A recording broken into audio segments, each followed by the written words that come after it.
Hello friends, स्वागत है आपका एचसीपी क्लासेस में। और आज हम आपके लिए रीजनिंग का एक और बढ़िया कल चैप्टर लेके आए हैं जिसका नाम है कैलेंडर। इससे पहले अगर आपने अभी तक सब्सक्राइब नहीं किया है तो आप इस चैनल को सब्सक्राइब करिए। चैनल का नाम HCP क्लासेस, और ज़्यादा से ज़्यादा इस वीडियो को शेयर करें।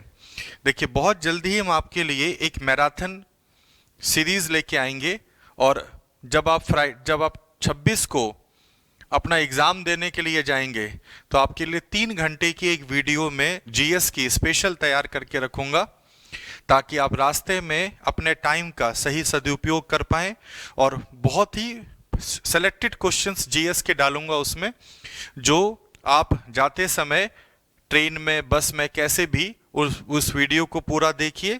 उसमें जीएस के जितने भी क्वेश्चंस यूपी के प्रीवियस ईयर के एग्जाम्स में आए हुए हैं वो सारे के सारे मैं उसको डाल दूंगा, और कम से कम 1000-1200 क्वेश्चंस होंगे वो, और बहुत ही रैपिड फायर उसमें बहुत जल्दी बनाएंगे आपके लिए।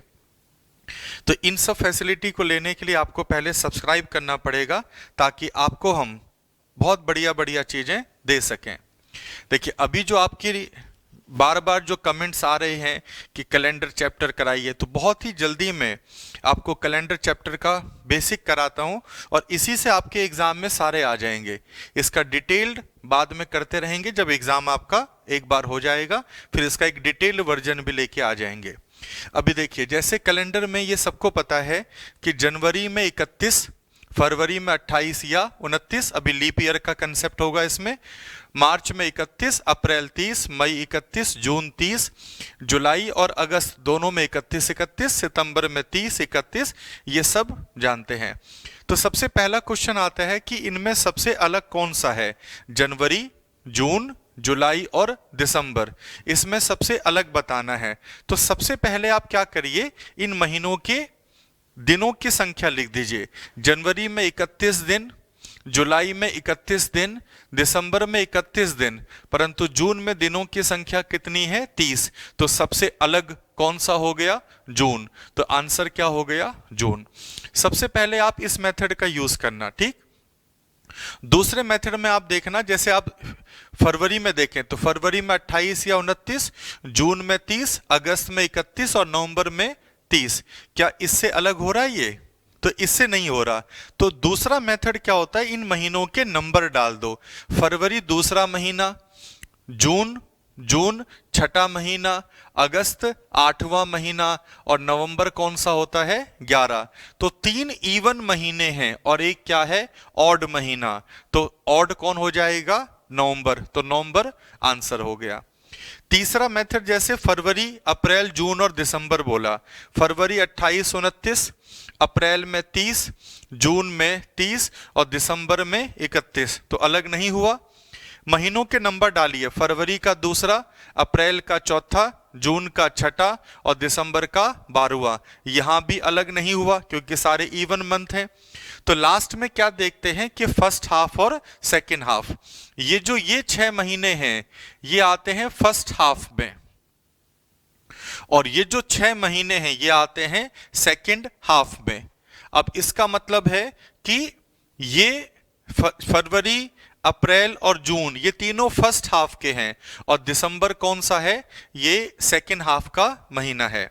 तो इस तरीके से हमने इनको क्या कर दिया? अलग कर दिया, ठीक। तो एक ये क्वेश्चन बनते हैं, और इसी ऑर्डर में करना जिस ऑर्डर में आपको समझाए हैं। देखिए, अगर आप पिछली बार यूपी पीसीएस का क्वेश्चन और इस बार का यूपी पीसीएस का क्वेश्चन देखेंगे तो पिछली बार क्या आया था? देखिए, एग्जाम में ऐसे आया,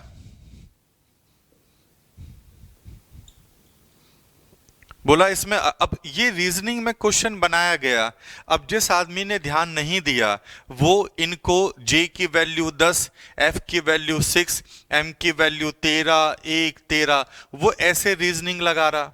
जिसने केवल ओवरव्यू लिया कि भाई ये इनसे नहीं आएगा, जे का मतलब जनवरी, एफ का मतलब फरवरी, एम का मतलब मार्च, ए का मतलब अप्रैल, एम का मतलब मई, अब जून आएगा और क्या आएगा? जुलाई। तो आंसर क्या आ जाएगा? जे।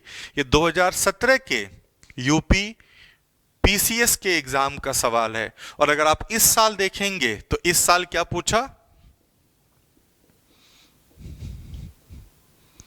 अब आगे क्या आएगा तो समझ जाइए, ये क्या है, Sunday, Monday, Tuesday, Wednesday, Thursday, तो अब क्या आ जाएगा, फ्राइडे, तो यहाँ पे एफ आ जाएगा। तो ऐसी चीजों को भी ध्यान में रखना, ऐसी चीजें भी आ जाती हैं, ठीक। और ये दोनों पीसीएस के सवाल हैं, और ऐसा ही सवाल बिल्कुल आपके एग्जाम में भी डाल सकते हैं। अब देखिए, कैलेंडर में एक होता है लीप ईयर, लीप ईयर, और एक होते हैं साधारण वर्ष। अब कौन से लीप ईयर होते हैं और कौन से साधारण वर्ष होते हैं, जैसे 1962, 1700, 1632, 1645, 1800, हमने यहां पर बहुत सारे ईयर लिख दिए। अब इसमें लीप ईयर ढूंढना है। देखिए, लीप ईयर में अगर वो नॉर्मल ईयर है तो उनके पीछे की 2 डिजिट किससे कट जानी चाहिए, 4 से। अगर पीछे की 2 डिजिट 4 से नहीं कट रही तो वो लीप ईयर नहीं है। यहां भी पीछे की 2 डिजिट 4 से नहीं कट रही, ये भी लीप ईयर नहीं है। यहां पीछे की 2 डिजिट किससे कट गई, 4 से, तो ये लीप ईयर हो गया। यहां भी पीछे की 2 डिजिट किससे कट गई, 4 से, ये भी लीप ईयर हो गया। और जो ये होते हैं 1600, 1700, 1800, 1900, इसमें क्या करते हैं, पूरी पीछे की 2 डिजिट नहीं लेते, पूरी संख्या को किससे भाग करते हैं, 400 से। अगर वो पूरी संख्या 400 से कट गई तो लीप ईयर होगा, और अगर पूरी संख्या 400 से नहीं कटी तो वो लीप ईयर नहीं होगा। तो 1700 लीप ईयर नहीं होगा। क्या 1800 लीप ईयर होगा, 400 से भाग किया नहीं कटा, तो ये भी लीप ईयर नहीं है। अब अगर 1600 होता तो 1600 किससे कट जाता, पूरा का पूरा 400 से, तो ये क्या होता, लीप ईयर। तो लीप ईयर इन्हें कहते हैं, ठीक। अगर कभी एग्जाम में ऐसे कह दे इनमें सबसे अलग छांटिए, और आपको 4 ऑप्शन ऐसे दे दे, 1600, 1700, यहां पे दे दे 1732, और यहां दे दे 1848, बोलिए सबसे अलग कौन सा है। तो ये पीछे की 2 डिजिट 4 से कट गई, लीप ईयर, पीछे की 2 डिजिट 4 से कट गई, लीप ईयर, ये पूरा 400 से कट गया, ये भी लीप ईयर, पर ये 400 से नहीं कटा तो ये लीप ईयर नहीं होगा, ठीक। तो लीप ईयर की ये पहचान होती है। अब देखिए, लीप ईयर में क्या होता है कि लीप ईयर में फरवरी 28 दिन की जगह 29 दिन की होती है, बस इतना अंतर है कि लीप ईयर में फरवरी 29 दिन की होती है, और नॉर्मल ईयर में फरवरी कितने दिन की होती है, 28 दिन की। तो यहां पे क्वेश्चन ऐसे बनता है, अगर आप क्वेश्चन ऐसे आएगा, एक लीप वर्ष में 53 रविवार या 53 मंगलवार किसी भी दिन के 53 होने की संभावना कितनी है। ध्यान रखिए, संभावना कितनी है, या हम कहते हैं प्रोबेबिलिटी कितनी है। तो कैसे निकालेंगे उसको, लीप ईयर में दिन कितने होते हैं, 366, उसको 7 से भाग करिए, 7 पंजे 35, 1 6, ये कितना आ गया, 14, कितना बच गया, 2। तो इसका मतलब है 52 हफ्ते तो होंगे, 52 संडे, 52 मंडे, हर चीज 52 होंगे।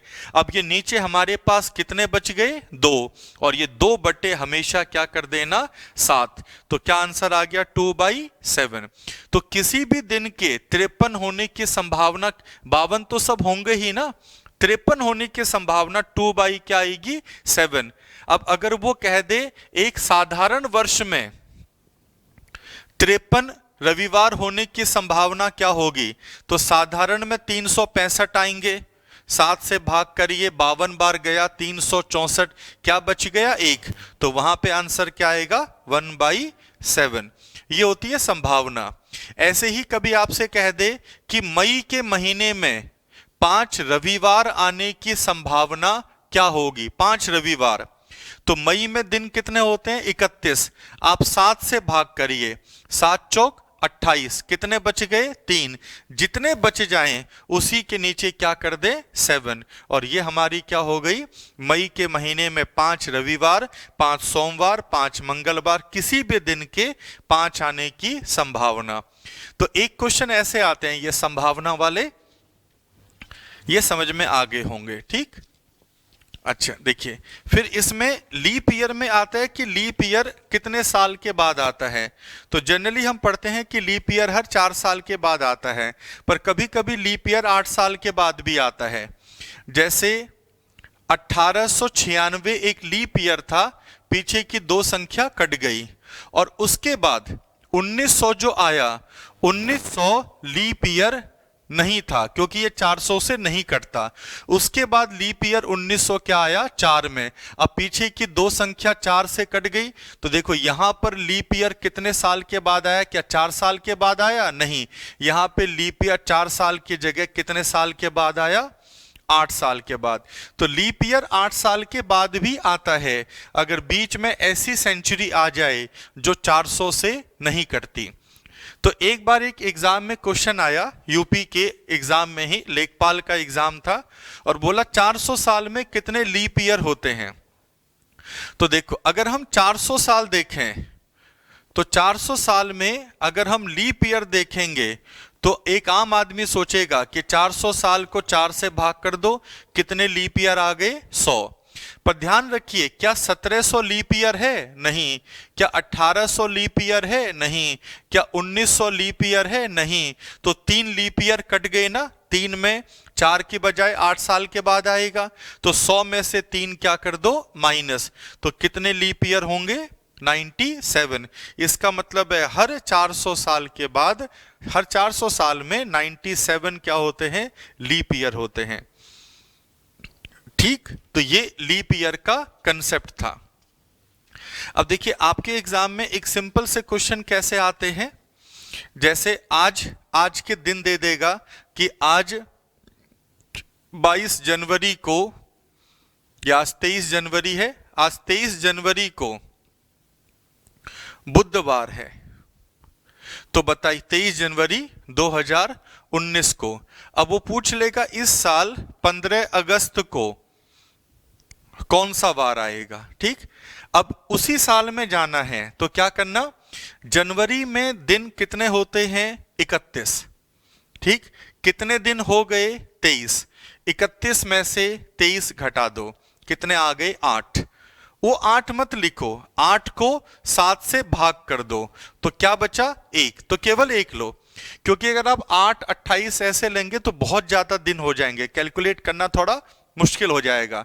तो आप क्या करो, जनवरी में दिन होते हैं 31, 23 हो गए, तो बचे कितने, 8। 8 को 7 से भाग कर दो, कितने दिन बचे, 1, क्योंकि हर 7 दिन के बाद वही दिन रिपीट करता है। तो जनवरी का 1 ले लो। फरवरी में दिन कितने होते हैं, 28, क्योंकि ये लीप ईयर नहीं है 2019, तो 28 होंगे, और 28 7 से सारा कट गया। जब 28 7 से पूरा कट गया तो कुछ भी नहीं बचा, तो यहां पे क्या मिला, 0। मार्च के महीने में दिन कितने होते हैं, 31, 7 से भाग करो, 7 चौक 28, तो केवल कितने बचे, 3। अप्रैल के महीने में जिसमें 30 होंगे वहां पे फटाफट 2 लिख दो, जहां 31 है वहां 3 लिख दो। तो अप्रैल के महीने में कितने, 2। मई के महीने में कितने, 3। अब ये जनवरी, फरवरी, मार्च, अप्रैल, मई, जून के महीने में 2, जुलाई के महीने में 3, ठीक। और अगस्त कहां तक जाना है, 15 तक, तो 15 को किससे भाग कर दो, 7 से, तो कितना बचा, 1, तो 1 लिख दो, ठीक। अब इन सब दिनों को जोड़ करके किससे भाग कर देना, 7 से, और जो कट जाए काट दो, जैसे 3 और 3 6 और 1 7 कट गया, इसको यहीं काट दो। 2 और 2 4 और 3 7 कट गया, तो क्या बच गया, 1। इसका मतलब है इसमें 1 दिन जोड़ दो, तो बुधवार में 1 दिन जोड़ दो, तो क्या हो जाएगा, बृहस्पतिवार। इस तरीके से आपको जो भी निकालना होगा आप उसको आसानी से निकाल सकते हैं। देखिए, और ये काम दिमाग में भी हो सकता है, सीधे सिंपल सा आपको क्या करना है, जैसे उसने कहा 15 मार्च 2018 को सोमवार है, और उसने ये पूछ लिया कि 28 दिसंबर को 2018 में ही कौन सा दिन आएगा, ये पूछ लिया। अब दिमाग में क्या करो, मार्च में दिन कितने होते हैं, 31, 15 गए, तो कितने बचे, 16। 16 को 7 से काट दो, 2। अब अप्रैल में दिन 30 होते हैं तो फटाफट 2 लिख दो। अप्रैल, मई में 31 तो 3, जून में 30 तो 2, जुलाई में 31 तो 3, अगस्त में 31 तो 3। समझ रहे हैं ना 31 और 30 का, क्योंकि हर 7 दिन के बाद वही दिन क्या होता है, रिपीट। तो जो दिन बच गए वही लेंगे ना। तो अगस्त, जुलाई अगस्त में 31, सितंबर में 2, अक्टूबर में 3, नवंबर में 2 और दिसंबर कहां तक जाना है 28। 7 से सारा कट गया, कुछ भी नहीं बचा। अब इनमें से जो संख्या 7 से कट जाए यही काट दो। 3 और 2 5 और 2 7 कट गया, 3 और 2 5 और 2 7 कट गया। अब 3 और 3 6 और 2 क्या है 8, 8 को फिर 7 से काट दो, कितना बचा 1। तो एक दिन जोड़ देंगे। अगर ये सोमवार था तो एक दिन जोड़ करके क्या हो जाएगा, मंगलवार। तो उस दिन आंसर क्या आ गया, मंगलवार आ गया। तो अगर उसी साल में क्वेश्चंस हैं तो आप ऐसे चलिए, ठीक।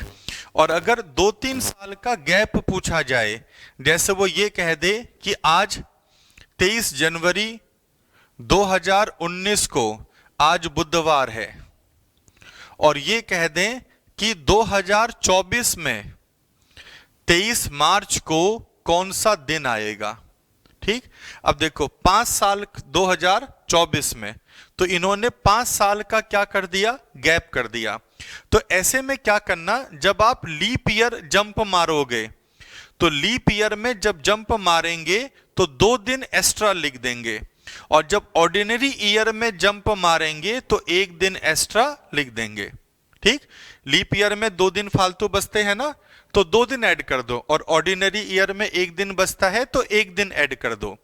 अब देखिए, अब आप 2019 से जब आप 2020 में आएंगे तो फरवरी बीच में किसकी पड़ी, 2019 की। 2020 की तो फरवरी अभी नहीं आई, तो कितना बढ़ जाएगा 1। अब 2020 में आ गए, 2020 से जब 2021 में आएंगे तो फरवरी बीच में किसकी पड़ेगी, 2020 की। और 2020 क्या है, लीप ईयर है, तो कितने जुड़ जाएंगे 2। फिर 2022 में जाएंगे तो कितना जुड़ेगा 1, 2023 में जाएंगे तो कितना जुड़ेगा 1, और 2024 में जाएंगे तो अभी भी कितना जुड़ेगा 1, क्योंकि अभी हम 23 जनवरी तक गए हैं, अभी मार्च में जाना, फरवरी पार करना बाकी है। तो कितने दिन हमारे पास हो गए, ये 1 और 2 3 और 3 6, तो 6 दिन हमारे पास हो गए, और हम सीधे 2024 में जा चुके हैं। और 2024 अब हम कहां पहुंच चुके हैं, 23 जनवरी 2024, और हमारे पास 6 दिन आ गए। और अब हम केवल 23 जनवरी से कहां जाएंगे, 23 मार्च तक। अब जनवरी में दिन कितने होते हैं, 31, 23 हो चुके हैं, तो कितने दिन बचे 8, 8 को 7 से भाग कर दो, क्या बचा 1। फिर फरवरी 2024 की जो आएगी वो तो लीप ईयर होगी ना, तो 29 दिन होंगे, 29 को 7 से भाग कर दो, कितना बच गया 1। और फिर मार्च कहां तक जाना है, 23 तक, 7 से काट दो, 7 तियां 21, 2 बच गए तो 2 लिख दो। अब जो 7 से कट जाए काट दो, तो हमारे पास कितने दिन बचे 3। तो इसमें 3 दिन हम क्या कर देंगे, जोड़ देंगे। तो बुधवार में 3 दिन जोड़ दिए, बृहस्पतिवार, शुक्रवार और शनिवार, तो आंसर क्या आ जाएगा, शनिवार आ जाएगा, ठीक। तो ऐसे जो क्वेश्चंस आते हैं आप इनको डायरेक्ट ऐसे सॉल्व, देखिए आपके उसमें जनरल क्वेश्चंस आते हैं। अगर 1 साल का जंप हो, बीच में लीप ईयर आ जाए तो 2 जोड़ दीजिए, और अगर ऑर्डिनरी ईयर आए तो 1 दिन जोड़ दीजिए, ठीक। तो इस तरीके से इसकी जो एक बेसिक क्वेश्चंस होते हैं वो सारे सॉल्व हो जाएंगे। देखिए अब इसमें होने को तो इसमें बहुत बढ़िया बढ़िया टफ क्वेश्चंस आते हैं, ठीक। पर अभी टाइम की कमी के कारण अभी हम उसको नहीं करा रहे। इसका बहुत जल्दी जब आपका एग्जाम पूरा हो जाएगा तो फिर इसका एक पूरा डिटेल्ड वर्जन लेके आएंगे। अभी एग्जाम के लिए इतना करिए। Thank you.